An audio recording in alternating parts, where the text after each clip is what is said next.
Hey guys, welcome back to my channel. I am Outspoken Samantha. So today we're going to get into the latest in the Karmelo Anthony Austin Metcalf situation and more of the insanity that has unfolded in the last few days. First, to counter the race baiting narrative being pushed by the Anthony family's chosen advocate, baby shaking, woman beating BLM activist Dominique Alexander, turning this into an issue about racism and bigotry and trying to make the Karmelo family seem like they're the victims here. A protest was put together by a man named Jake Lang to stand up against anti-white violence. However, the effort made by Jake was not received well by Austin Metcalf's dad, Jeff, and this led to people calling Jeff a coward. Also, if this man did not have enough to deal with, he has been swatted again. And if there weren't enough victims in this case, the sick and demonic people who don't care about the truth and are standing behind Karmelo Anthony just because of his skin color are now attacking independent journalist Sarah Fields, who was the first to expose the vile human being that is Dominique Alexander, to the point where she has had to hire her own security team just to be able to leave her house. And lastly, I want to touch on the aspects of this case that I think are racially motivated and the ones that are not. So we're going to get into all of that. But before we do, please hit the thumbs up button on this video. I would also love it if you would become a subscriber and engage in respectful conversation in the comments below. So on April 19th, a man named Jake Lang organized a Protect White Americans protest in Frisco, Texas, where the Metcalfs live. And this was meant to honor Austin Metcalf, who, as we know, was fatally stabbed by Karmelo Anthony on April 2nd. Lang framed the incident between the two high school boys as an example of anti-white violence. And he promoted this protest all over social media using a picture of Austin Metcalf. And this was that flyer. Now, it is being reported that a lot of people did not show up to this event. And I think that there are a lot of reasons for that. I think that we've come to associate protesting with the unhinged left. They get out there on the streets and they scream and yell over every little thing. So it really has lost its impact, just like everything else that used to be taken seriously, but to where the overuse by the left has made those things utterly meaningless right now. So I think protesting is just another one of those things. Secondly, per a lot of the responses that were shared on social media, people, including myself, saw this as a race baiting thing in the same way that Dominique Alexander is doing it. People are tired of the racial narrative, even at times when it feels like it might actually have merit. But again, as something that has been beaten to death by the left, we're just completely exhausted by it. And we don't want to be separated as white people any more than we want to see issues separated as applying only to Black people. But this event really took a turn downward, other than the unhinged leftist who pepper sprayed a man in the face for absolutely no reason. You can look that up. Jake Lang decided to get Austin Metcalf's dad, Jeff, on the phone and confront him about his lack of participation in the racial narrative on what happened. So this was that phone call. All my entire heart rests in your hands. I would be in my position, not even as somebody that knew your son, but somebody that shares the same understanding. I grew up as a 17-year-old young white man too, and I grew up in fear of my life around Black people because they were killing and robbing people around me all the time. And I don't understand, as I was a father, you could sit idly by and not condemn the culture that killed your son. There is an epidemic problem in this country, and your voice could be one of the loudest voices in this country, but you've chosen to recoil out of fear and continue the suppression. Why will you not stand with me and with the rest of the people? We're not calling for racial divide. We're not calling for hatred. We're saying 350,000 attacks on white people by Black people a year in this country is wrong. Why can't you stand that and say with that? Maybe you can.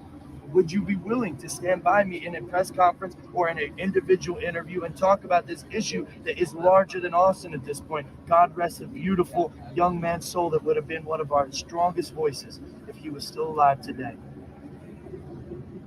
Are you done? Yes, I am, sir. Okay, my turn to speak. You are part of the problem, my friend. You're trying to create more race divide than bridging the gap. I do not condone anything you do. You do not have any. That's called white guilt. No, let it talk. My son, let me finish. I give you your time. You take my son's face off your website. I am not associated with you. You're creating more Austin Metcalfs with your weakness, sir. You are creating more Austin Metcalfs. Black with your man here, weakness. you are being weak. I gotta be honest with you about that, sir. You're being weak. Condemn your son's killer and the culture that caused it. Hey, Jeff. That's the problem. Jeff.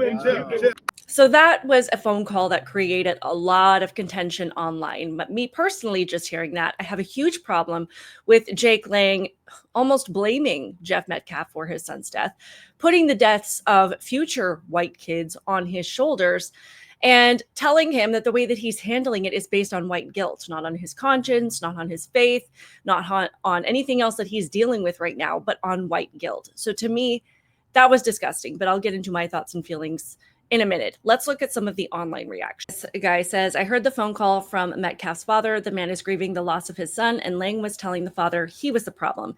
He has no human decency at all. This is from Real Bryson Gray. He says, attacking the father of a kid that was killed because he doesn't approve of you exploiting his son's death to push a racial agenda may be one of the most disgusting things I've seen on this app. And this is a clip of an interview that Jake did with Grant Stinchfield on this whole incident. This man lost a 17-year-old. Now, I know you did hard time, brother, hard time. I think it may have hardened you. This man lost his son. You don't get to dictate how he should respond, what he should do, where he should be. Now, I agree with you, but I actually take a little different. I think black on black crime is the epidemic, not black on white crime.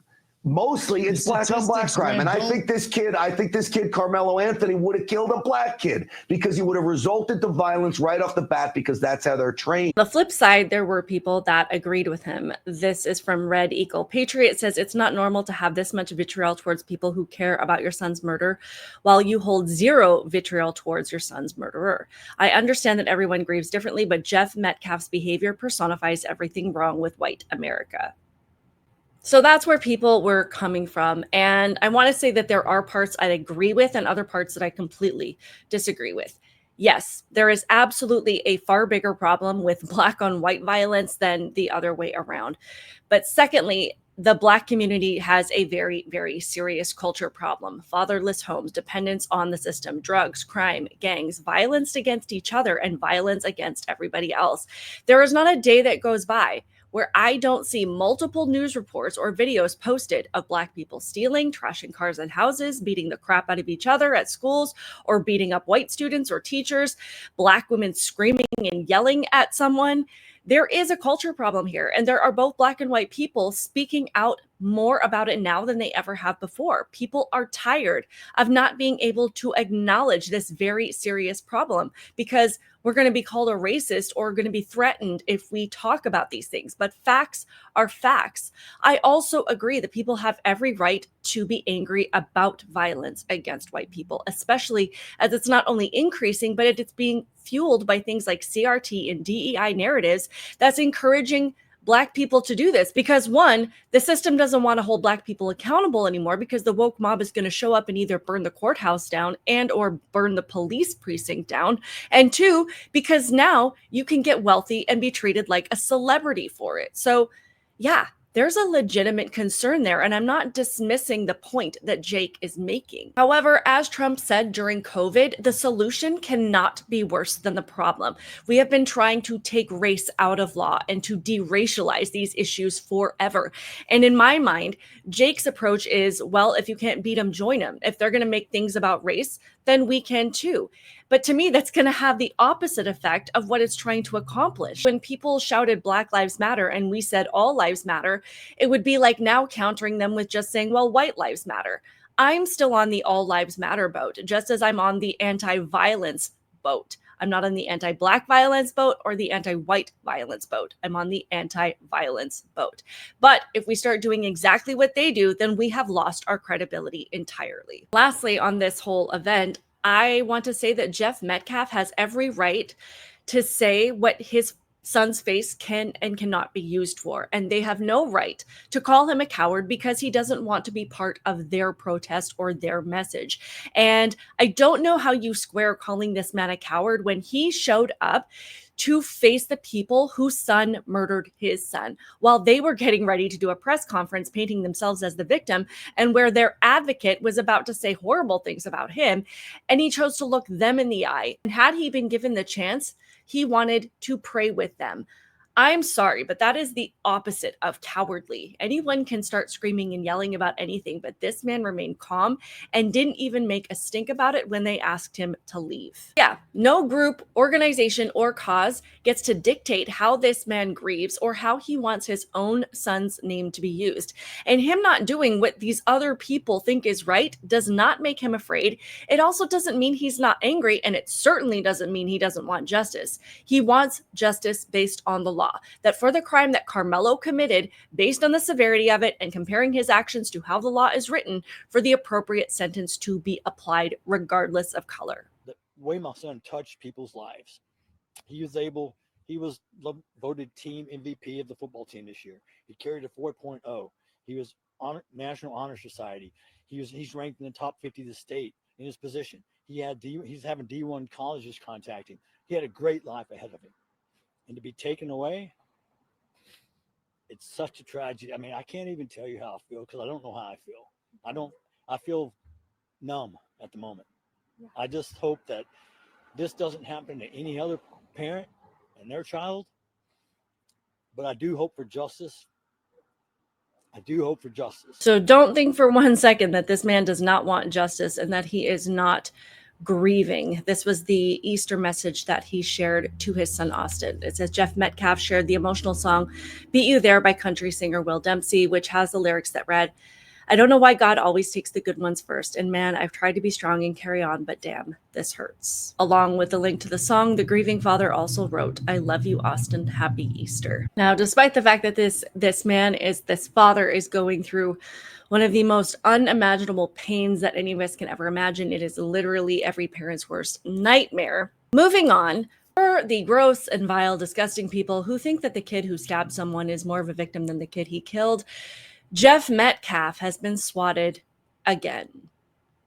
Now, I clicked on this article, and in the title, it implies that both the Anthony family and the Metcalf family are both facing the same level of threats, that they're both being swatted, because it says, Frisco police investigating after families of Karmelo Anthony and Austin Metcalf harassed with swatting calls. It says the families of Austin Metcalf and Karmelo Anthony are facing unrelenting harassment that's putting their safety and the safety of their neighbors at risk. Twice since 17-year-old high school student Austin Metcalf was killed, Frisco police officers have been sent to the mother's and father's homes because of prank 911 calls. He would not go on camera, but Austin's father, Jeff Metcalf, told CBS News Texas that he's worried someone will get injured or killed by what's happening in his neighborhood. Images and videos show what happened outside Jeff Metcalf's home in Frisco on Thursday. SWAT officers with guns drawn responded to a 911 call that no one inside had made. It's the most recent of several incidents of what's known as swatting, in which pranksters call 911 anonymously to harass, in this case, the family of the victim of a high-profile murder case. Now, it goes on to talk about what swatting calls are, but in no way does it say that the Anthony family has received the same thing. It just says on Thursday, the mother of Karmelo Anthony, the Frisco student charged in the stabbing death of Austin, revealed that her husband had to take leave from his job because of the harassment targeting his employer. I have not seen anything that says that the Anthony family has been swatted. I've seen that they've been harassed, which I absolutely believe because people are more unhinged than ever.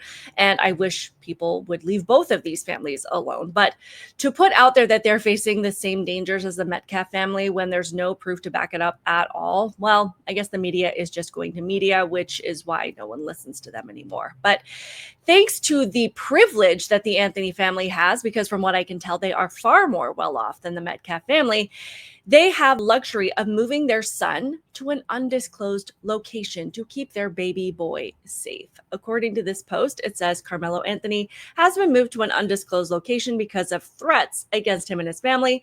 Despite the claims of threats, the Frisco Police Department say they have received no reports of threats against Karmelo. So yeah, now that they're moving to a new location, remember in my last video when I talked about how they changed the wording of their fundraiser to say it would not be limited to the legal defense of their son, but it could be used to relocate him. But they also keep saying that they won't be using the funds for luxuries and a new home.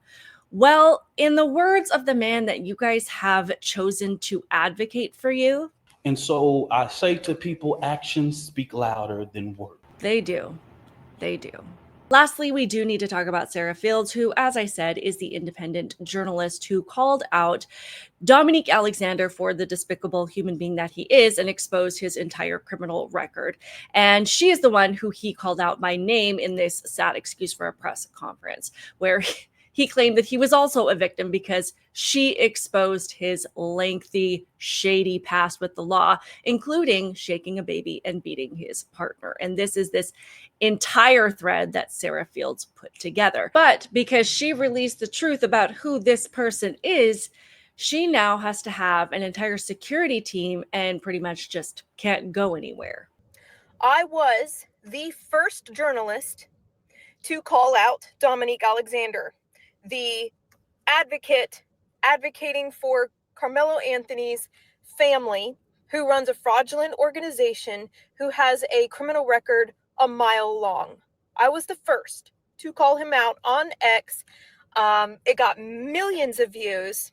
I was one of the first journalists to release the arrest report, yada, yada. It goes on. This is what prompted Dominique Alexander to target me specifically at his press conference. And my entire family has had to be on lockdown ever since because of the threats being made on me and my family and my home. I'm being attacked by that side. I'm getting threats on my life, on my children, on my home. I can't go anywhere. I can only go to church and required meetings. That's it. I can't go anywhere. I have had to bring in security. I've had to have security at my church. Oh, yeah. Clearly, people are losing their minds over this situation. And I just hope everybody can stay safe because the most unwell, unhinged, lunatic people are getting hold of this story and being led by their anger and putting real lives at risk. So the last thing I want to touch on is whether or not I think that this is a race issue, because there are a lot of people who I respect and agree with a lot of time that say it's not a race issue, and a lot of people that I respect and agree with a lot of times that say that it is. But here's where I'm at. At first, I did not believe that Karmelo Anthony stabbing Austin Metcalf had anything to do with race. I just thought it was a couple of high school teenage boys getting in each other's faces, as happens thousands of times a day in schools across the country. Only this time, it involved a kid who brought a knife with him and felt that it was an acceptable form of resolution to handling this minor conflict. However, what changed my mind on whether or not this was racially motivated was Karmelo's own parents bringing on this man, Dominique Alexander, of all people, to advocate for them. As we've already touched on, he is an absolutely disgusting human being who has clearly eaten up every word that Ibram X. Kendi has ever written. He believes that Black people are always victims. He believes the false narrative that Black people are being hunted down by police officers. He supported and led riots in 2020. And it is very, very, very clear that every cell in this man's body contains hostility toward white people. He is as propagandized as they come when it comes to BLM, CRT, and DEI narratives and agendas. And it is no secret that this man, as I said, has an extensive criminal past. So to me, the parents having him speak for them means they either don't know how awful he is and didn't care because he was pushing the narrative that they agree with, which is that everything is about race and Black people are always victims no matter what, or they did know about his crimes and didn't care because he was pushing the message that they wanted to run with. Either way, for them to bring this man on board, to me, means that they are on the same page with their belief system. They are birds of a feather. And what that means also, in my opinion, is that these would be the beliefs that they are teaching their kids in the home, that white people are always a danger to them, that Black people are justified in however they act toward white people, and that any criticism of their actions is solely based on racism. And that also means that this is why Karmelo felt he could escalate this typical conflict to murder right away because it was against a white kid. He reached in that bag, ready to use the knife that he had in a lethal way before he even knew what Austin was going to do. And he invited him to do something so he could use it, because anything that a white man would do to him is considered dangerous and a threat. And then What's even more sickening is how quickly Karmelo admitted to it. At first, it sounded like accountability, but based on all of these other factors, to me, it means he truly thought he'd either get away with it or he'd get a lower sentencing because he's Black and the victim was white. With all of these aspects, it stands to reason that this might have been far more racially driven than I originally thought. And this is a blatant, glaring example of why we cannot allow the left to indoctrinate kids with a false version of American history, that we have to get rid of CRT and DEI teachings from school and society in general, because now we are seeing the results of what this looks like. And if you want to see how truly bad it is, look up the comments on the donations on the Anthony's fundraiser, because they will absolutely make you sick. And this is also why Jeff Metcalf's initial question in the first media interview that he did has so much more weight than what we may have imagined. I'm not trying to judge, but what kind of parents did this child have? What was he taught? He brought a knife to a track meet and he murdered my son by stabbing him in the heart. The guy was in the wrong place. They asked him to move and he bowed up.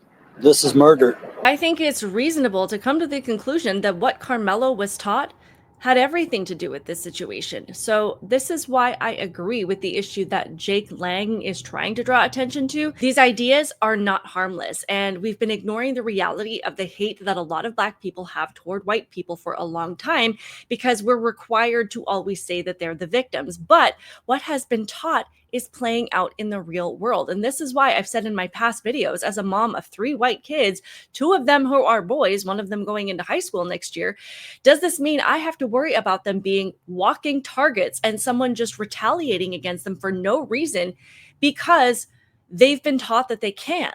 But where I disagree with making this about race is the solution on how we handle it. We need to keep standing up for a fair system where consequences are based on individual actions.